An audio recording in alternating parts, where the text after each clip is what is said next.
So with the next step, this is a menu. So what this does is this shows us all of the tests available with the test flow, and if we wanted to, we would be able to press on any of the buttons and this would take us directly to the next step.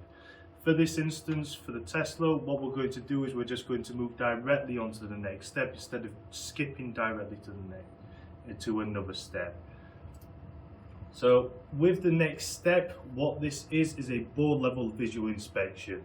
So what we will want to do is get our PCB, as you can see here, and have a look over the PCB to ensure that there is no damage, solder deficiencies, broken tracks, broken components, burnt components.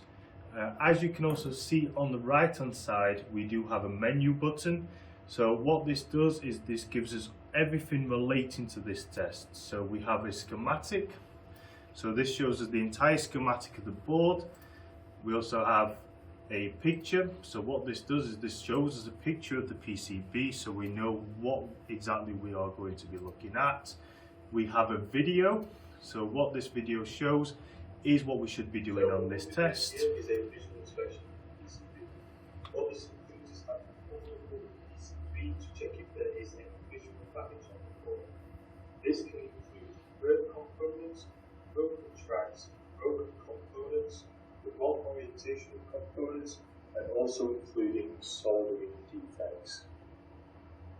So as you can see with the video, that explained exactly what we're going to be looking for on the PCB in this step. What we can also use to give us a little bit more information about this step, what we should be looking for, some examples, is the test instructions. So as you can see, when we press the instructions, it does bring up the test instructions for this step and tells you everything what we should be doing on this step. So the first one is looking for burnt areas, the second is looking for broken components or traces, the third would be to soldering defects, and then we would be looking for components inserted in the orientation. So then what we'd be able to do is follow these instructions and it will tell us exactly what we need to do on this step. So once we have looked over the PCB, for this example we've looked over the PCB, there's no damage, nothing to be worried about. So we'll have to press confirm to confirm that all documents have been read. So once we have done that, that indicates that everything has been read and creates accountability for the user to show that they have read all the documents. And if